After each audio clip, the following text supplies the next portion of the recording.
friends, this is Jazz bringing you another countdown video. But before I start, first and foremost, as if you've noticed, I have about 80 subscribers now, or more or less. But if I still do have 80 plus at this point, thank you guys for 80 subscribers. It means the world to me. I know it's not a very big goal, a big, monument, but in my case, I feel it is. Let's hope maybe someday we'll get to 100 subs. But anyway, this countdown is on one of my favorite kid horror anthology franchises, Are You Afraid of the Dark? It started when I was really little, to remember. I remember sitting with my aunt when I was 6 or 7 years old and feeling so cool that I got to watch this big kid show when I was ever at her house. That and Goosebumps, but we'll get to that maybe sometime later. Anyway, again, this is the my top 5 favorite Are You Afraid of the Dark episodes, plus 5 honorable mentions, so it's kind of like a top 10 in a way, but not really. These 5 are just what stick out to me more. So the rules, okay, what was I going to say? There's rules for this list. Yeah, actually, no, there's not really. Well, one big thing is, this is my personal opinion. Now, I don't care what episodes you like, so try not to hound me for mine. I'm not saying they're the best written episodes or best production quality. I'm just choosing what hits me, right? What hits me in a certain way.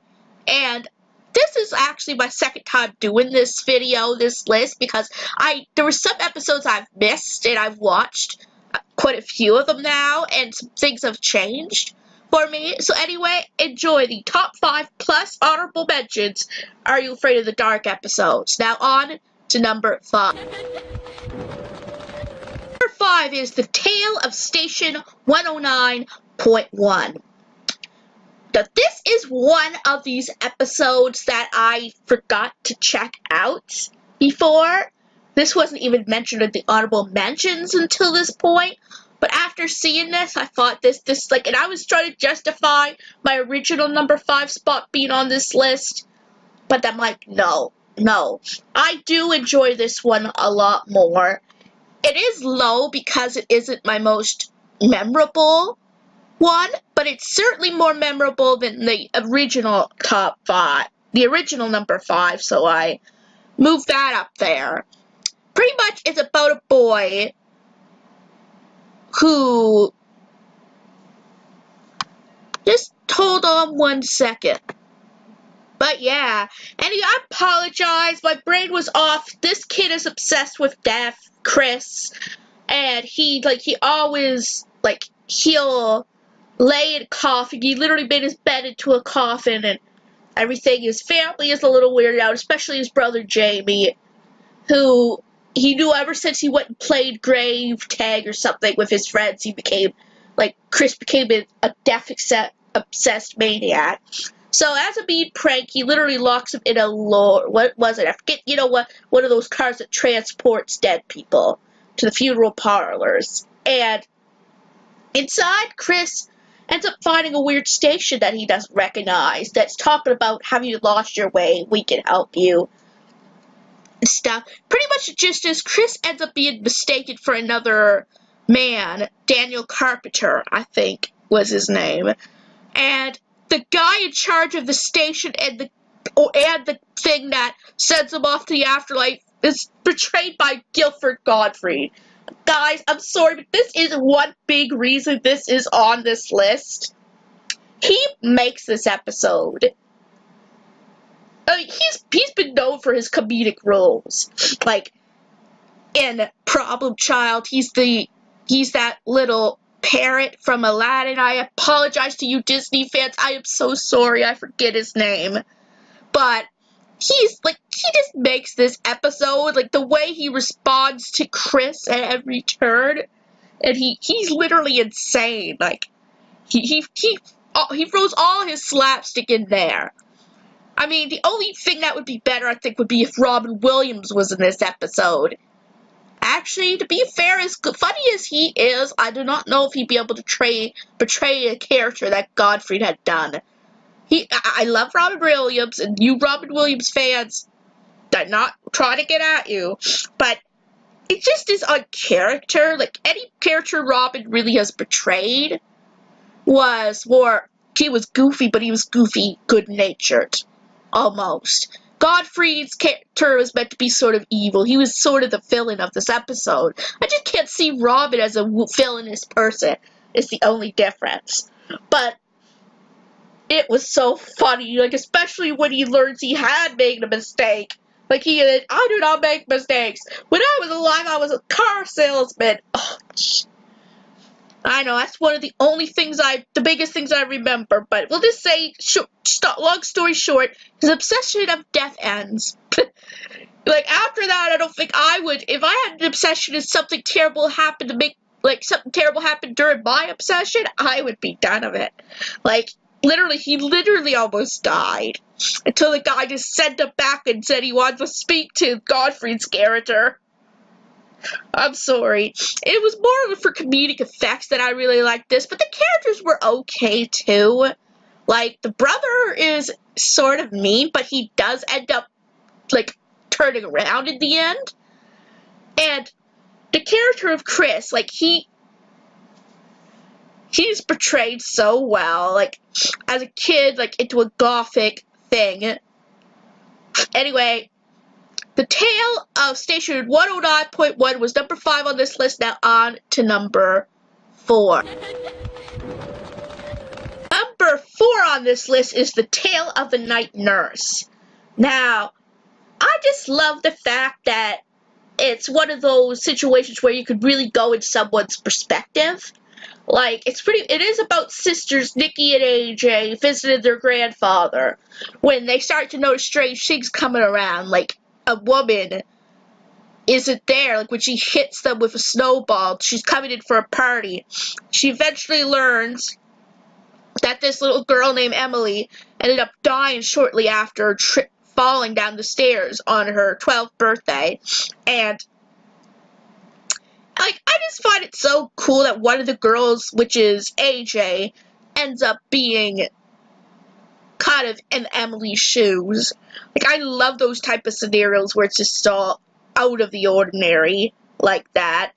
And what's really funny is that they're chased around by this crazy night nurse who they think killed Emily. Like, it wasn't the stair fall that killed her. Like, just before anyone knows, it's that it was rumored that the nurse poisoned Emily with a shot. And spoilers, it turns out in the end that Emily was deathly allergic to penicillin, and all the nurse was doing was innocently giving her a shot to help her pain. Because when Emily fell, she lost her medical alert bracelet, or she put it in her pocket and did not put it back on. So she did not have the alert bracelet to alert the nurse that she could die if she had that shot. And eventually AJ does save the day by revealing about the bracelet. And it goes to show you she was traumatized with the fact she almost killed her. So the nurse was innocent. But I'm just curious why they betrayed her so evil. It could be that she was fed up with them running away from what she thought was trying to help them, but they made her look demonic for someone who ended up being literally innocent. It's like she was, I think, executed in that story for, like, she was put on death row and executed for what happened to Emily. So all this time she was innocent. Like, it's one of those stories that it shows two sides to things, and I really enjoy that. And it's also one of those stories that I could just remember, right? Also, I mean, I suppose it does not help me with my fear of needles, Hetty. But then again, I mean, it also shows, well, you should always be alert to anything that's dangerous, right? I mean, I suppose you should be hyper vigilant all the time, but you should be just very well aware and let people know about those type of things. Like, I am definitely allergic to tree nuts, so I'm hyper vigilant more than I should be. But that one event traumatized me so much. Like, it's kind of hard to even describe. But anyway, The Tale of the Night Nurse was number 4 on this list. Now on to number 3. Number 3 on this list is The Tale of Apartment 214. This one was in my mind for a long time. I remember this used to haunt me a little bit when I was younger, even into young adulthood. Now that I've watched it a few times, it does not really haunt me as much anymore, but it is also something that really shows that even young people can have relationships with older people, as in friendships, that's what I mean. It is about a young girl named Stacy Cooper and her mother, who moved into a complex. They're in 213, I believe, and throughout the episode, at first, Stacy finds that 214 is like kind of creepy. She asks about it, but no one seems to live there, apparently. But eventually she's introduced to a woman named Madeline, who lives, I guess, at 214, despite everything going on, right? Despite not hearing or not anyone knowing she lives there. And they become friends. Like stories are told, like, that Madeline's nephew broke his promise to always look after her and have her welcome to stay with them. And so she moved into this apartment, or apartment 214. And Stacy and Madeline become good friends, visiting every now and then. Stacy helping her with chores that Madeline can't do anymore. And Madeline just being there, and them having tea and them talking. One day, however, Madeline asks Stacy if the next day she could come and spend time with her, because there's just a special day going on for her, and that she'll have a surprise for her when she comes. Well, all is well until the only other kid known in that complex, Angela, invites Stacy to a concert or something, and saying that before how she said she wanted to hang out with her. So, unwittingly, I'm trying to describe how to say it. Unknowingly, she breaks her promise to Madeline. Even after admonishing her nephew, she goes with Angela on the day she's supposed to show up. When she comes back, she sees Madeline, and she's all angry, saying, "Why didn't you come?" And she's gone. For at least, I think, a week or so, she has not showed up. And everyone, the owner says she's never heard of this woman and everything, and things just keep going on. Eventually, Madeline does come back, and it is revealed that she had died 10 years ago, prior to the events of this episode, and that she didn't want to be alone on the anniversary of her death. And Stacy gets all overwhelmed, but out everything, it reveals that she was just trying to make a friend. This calms Madeline down, and she says it's good to make friends, and she wouldn't bother her anymore. Things do end up well, though, because after another bit of a conversation, Stacy gets an idea for her mother and her to move into apartment 214, which was cheaper than apartment 213 because people believed it was haunted and wouldn't stay. But Madeline trusts and knew Stacy, so she would allow her and her mother to stay. So they got a bigger apartment. This apartment was quite a bit bigger, and a better apartment than the other one. So Madeline got her mother to move into this apartment. The mother not knowing she's living with a ghost, so Madeline wouldn't have to be alone anymore. So things do turn out really well. It's one of those stories. The whole Madeline getting angry thing used to haunt me when I was younger. That part is what haunted me. But it does, to me, because it sounded a lot louder, and it seemed a lot scarier. Now, it's more of a hush type of thing, and I don't even know why I was afraid of it. It's not the scariest thing, but it's one of those heart-touching moments. It has a lot of story to it, you feel, It's one of the situations that the villain or the monster or the scary thing isn't exactly evil. That's one thing, that's one rare thing that I really like in this aspect. She's just hurt and heartbroken, and it gives a lot of depth to Madeline. And you learn a lot of things about her, like she's an artist, a painter. That's what she wanted to surprise Tracy with, was a picture of her and Madeline. You know, I mean, herself and Stacy. But anyway, the Tale of Apartment 214 was number 3 on this list. Now on to number 2. Number 2 on this list is The Tale of the Shiny Red Bicycle. Now, you're probably wondering why. Well, it's one of those stories about friendship that can last in a way even past death. It pretty much is about a boy named Mike who is grieving and feels guilty over the death of his best friend Ricky, which happened 6 years prior to the events of this episode. It was when they were like 10, they were kids, and he failed to save Ricky when a part of the bridge broke and he fell into a flowing ravine, I think, with his bicycle with him. So in other words, he may have either hit his head and drowned, or I don't know, like, exactly how. That's what's kind of guess. And that Mike did everything he could to save him. He grabbed hold of his arm, and then when they lost grip of that, he held onto his backpack. It all failed. He couldn't save him. And for years, and he's like a teenager by this point, he feels guilt of not being able to do something. And he keeps having dreams, and it affects him.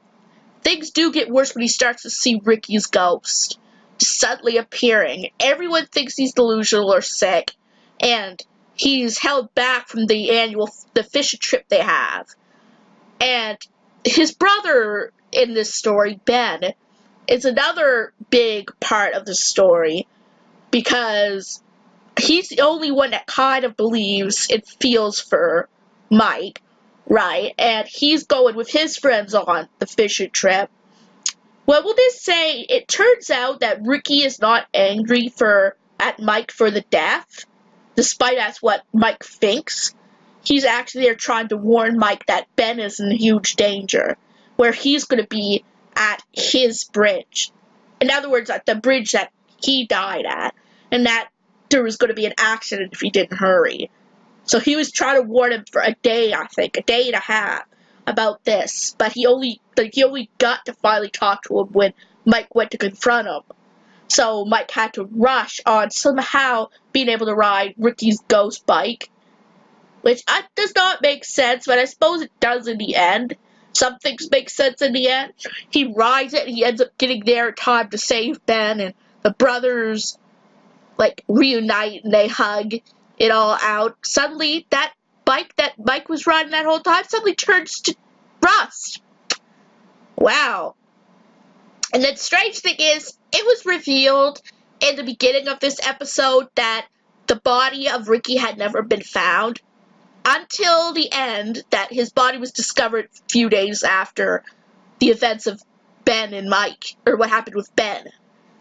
So maybe that just goes to show the body wasn't meant to be discovered until his purpose was taken, because Ricky revealed to Mike that it wasn't Ben's time yet. They're not ready to have him on their side. And it was his goal to prevent the same thing happening to Ben. The story is really well done. That's one reason that this is one of the episodes that stick out to me. And it makes me think that sometimes people wonder what they could do to prevent a loved one's death. And as it was said, it was not Ricky's. Sometimes I mix that up. It was not Mike's fault. He did what he could. He was a young kid at that time. His parents tell him not to blame himself. Some kids do blame themselves for a loved one's death. They don't know. In a kid's world, I know this may sound cocky, on their behalf, but their kids' world, it revolves around them, right? So if something bad happens, they tend to relate it to themselves. Like, if someone's parents divorce, the kids are always like, what did I do wrong? This had to be me. Sometimes even some adults are like that. I mean, mostly kids, but sometimes I wonder too. But I'm not always in that predicament. But sometimes I do wonder what I could have done for situations like just between you and me. Sometimes I wonder if I had been easier on my mom, if she would have lasted longer. But she was sick before I was even born. So that probably would have happened, even if it wasn't that day, it would have happened probably before I graduated high school. So I don't always hit myself for that particular thing. I do hit myself for not being a little more patient or nicer to my mother. But I don't blame myself for her death. But anyway, this story did hit me because of those reasons. Like the way Mike was portrayed, like, is exactly what a good friend would portray. Like, it was even mentioned that Ricky was like a son to his parents. So the whole family, both the families were close to each other. So it wasn't just a friend from school, they were literally like brothers. Or like, I mean, he already had a brother, but like a second brother. So the way he was portrayed was very accurate. So anyway, the Tale of the Shiny Red Bicycle was number 2 on this list. Now on to those 5 honorable mentions. Then number 1. Okay, guys, on to the honorable mentions. I got up.And made a mistake. I actually have an extra honorable mention. That's why I'm redoing it. So there's 6 honorable mentions. The first one is The Tale of Cutler's Treasure Part 2. I really did not like Part 1.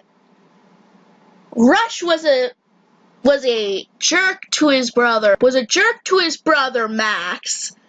And yeah, it has a whole bunch of arguments. But anyway, to the actual good part of it.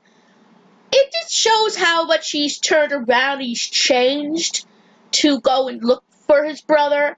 Also, both parts star Sardo and Dr. Vic, you know what I mean? Like, so it was a pretty memorable episode. It showed him literally doubting whether he should be the chosen one or not.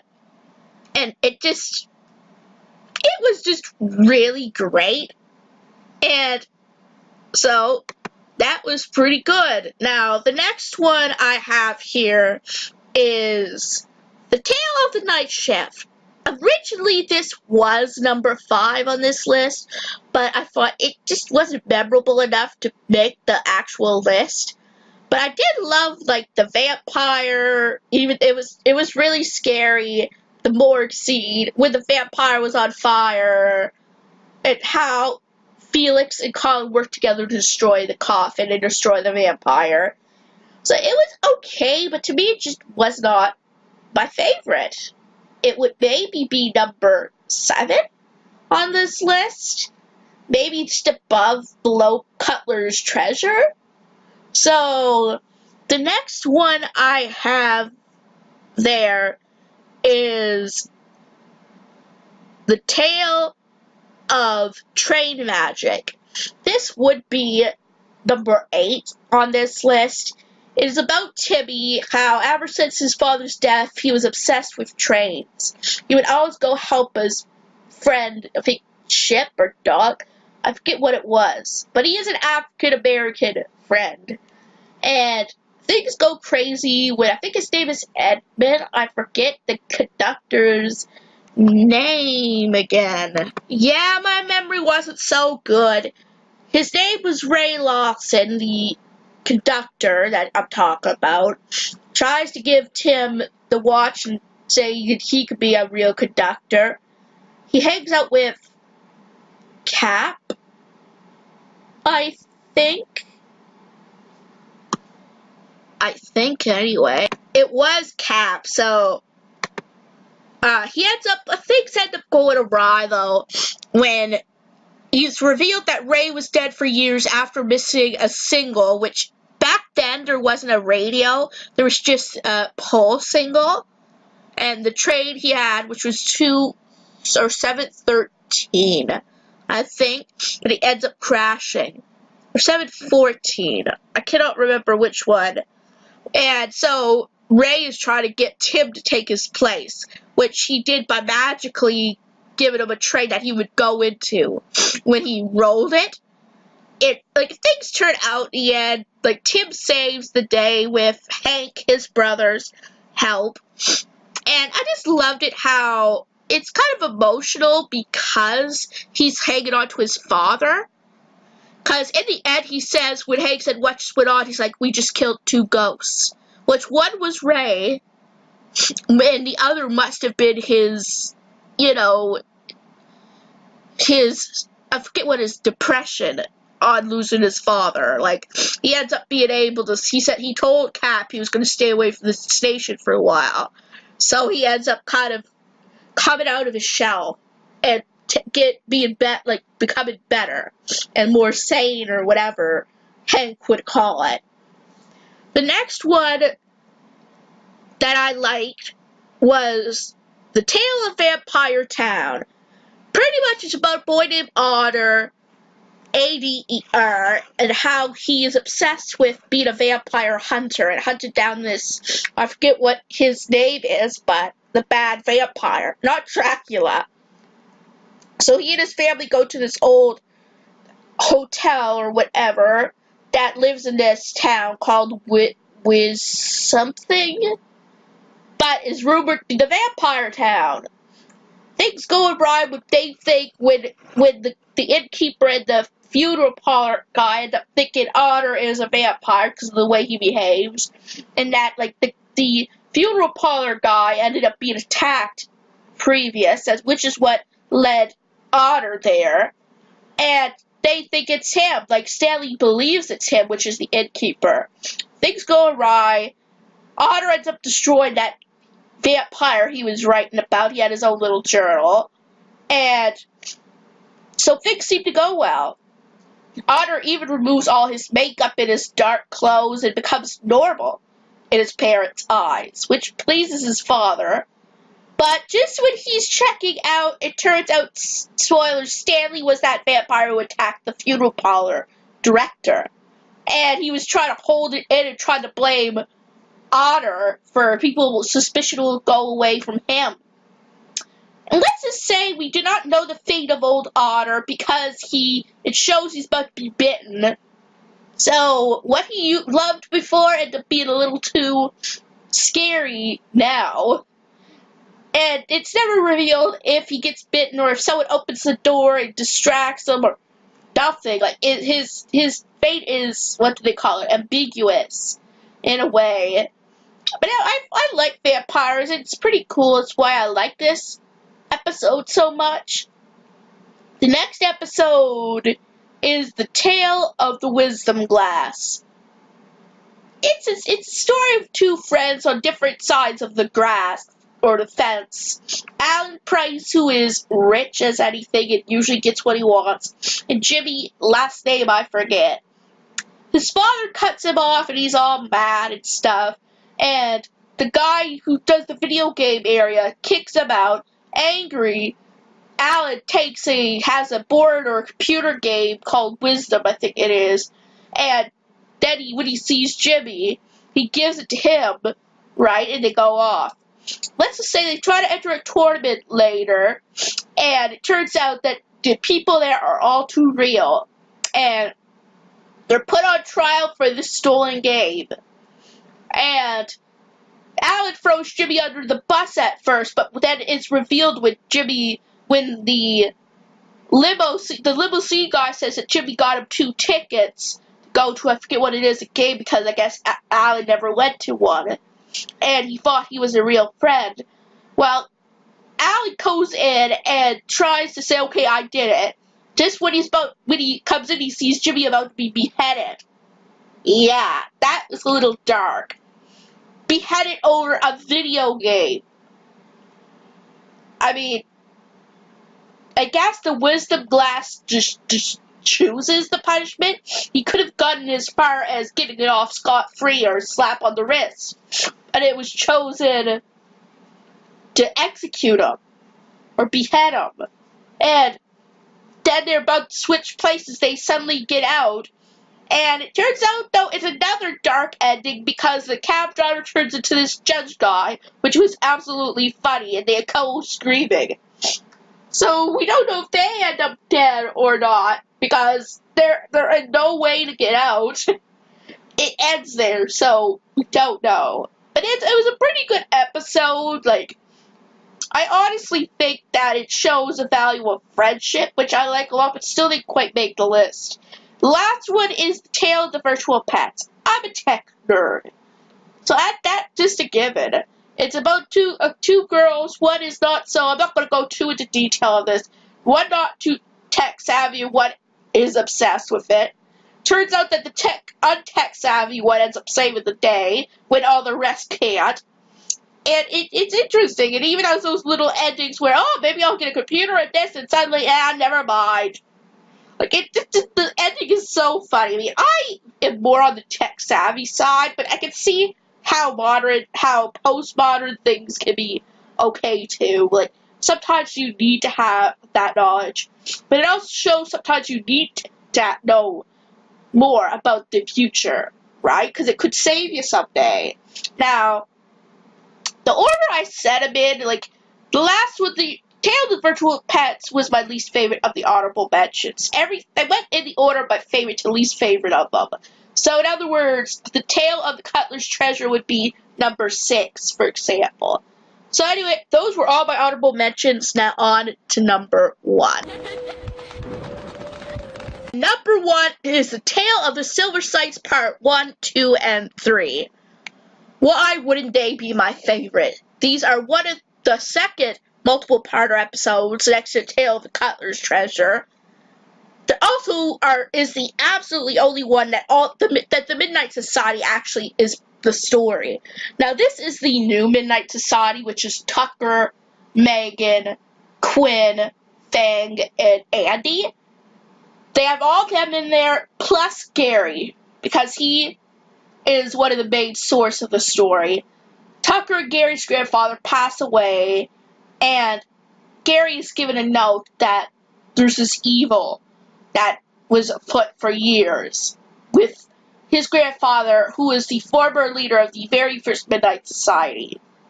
So it was up to Gary to help solve it. There's this evil called the Silver Sight that that came about from the very first Midnight Society. So Gary enlists Tucker and the new Midnight Society to help him out. They each get a person from the Midnight Society to research to get a part of a record piece, which, when all of them are together, it'll say how to destroy the Silver Sight.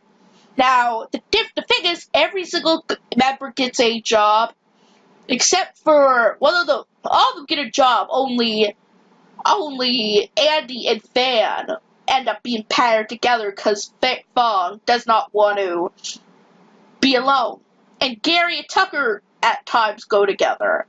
So, but Tucker does finish off their part of the puzzle, or the record, and it shows different stories of the old Midnight Society, like the one that Gary and Tucker did in part 1, the soldier with Lang. He was in a wheelchair. I guess he's an army veteran. And, like, it's funny, for the whole story, he is put as the villain, in a way, because they think he's trying to take the whole Silver Sight for himself, because they heard someone used it, and they thought it was him. Because he is the only one alive now, out of all the Midnight Society members, since Gina's passed.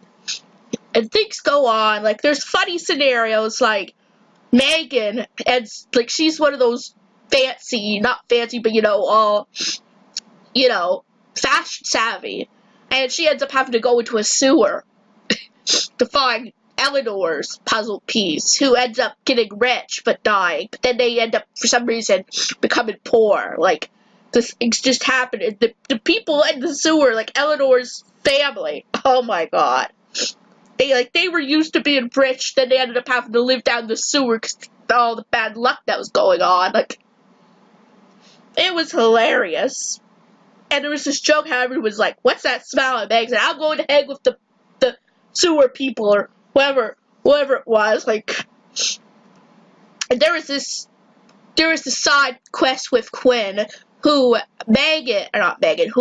Donna, which was one of the other Midnight Society, had passed. He ended up having to get the record piece from an old flame of hers, who was her true lover. She was his true love in a way, but Lane ended up dating Donna for a short period of time, and she was in a car accident.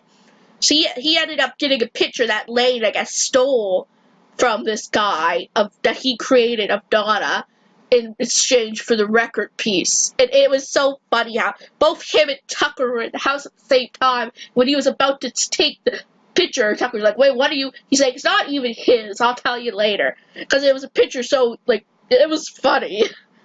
Like, there's just some parts there that are, like, it goes to show you that the actual Midnight Society can be just as entertaining as these stories they tell. Because it was amazing, like, and it's funny how, in the end, Van and Andy's team-up actually worked in their favor. Because the clue, like, the guy Bruce ended up showing riddles. He was a riddle guy. And he said in order to do this, there has to be, like, he told his brother, in order for them to get it, there has to be two people. It just worked out perfectly there. Somehow, how did he know there was going to end up being matched to two? Like, it just worked too perfectly. I mean, it could have worked with Gary and Tucker, but it happened to be them. And I guess Bruce is a big guy, and, like, he owned his own carnival until he died. He died, ironically, by one of his own rides. Yeah, there's gonna be a little reason for this. Now, after everything is sorted out, Blade is there, and they blame him because he used a puzzle piece, and he's like, we all did. Turns out everyone in the Midnight Society, had used the Silver Sight. Blade for, I guess, popularity or love? I don't know what it was. Donna for popularity, for sure. Eleanor for riches. Bruce for his amusement park, of all things. I don't know it was not revealed what Jean had used it for, though. Maybe love?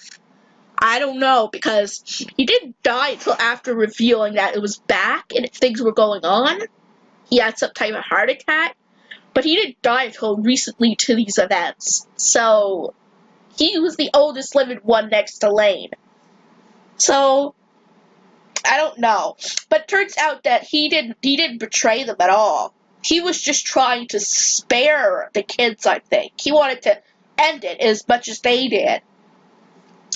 And then that kid, which I said is a creepy kid, like the evil spirit from the Silver Sight was saying, like, one of the riddle things in the record was to know your enemy. And the kid was like, destroy him, he's your enemy, he broke into your grandma's house, and all these things. And then Gary's like, the enemy is you, pointing it at the kid. He knew that Lane didn't try to get him to use it, which was one big thing against the kid. The kid kept trying to get him to do something evil with it. So that would make him the enemy. Like, it's like, I just thought it was, like, really good. I know I'm gushing because there was all these characters from the Midnight Society in this, but it still was really well done as a story of itself. It kept me in trance, all three parts, one way or another. Anyway, guys, to end this off of this, again, thank you for 80 subscribers. I know, again, this is not a lot in comparison to some people, but for me, it is a lot. Also, I loved doing this list. I ended up redoing it several times in a way just to make sure this was just right. I tried to know as much as I could. I admit there are moments where I don't remember names and certain details, but I do know the stories for the most part and why I put them on the list. So if you enjoyed this video, give it a big thumbs up. If you're new to this channel and like it, please hit the subscribe button. It would help me a lot. And I will see you guys in the next video.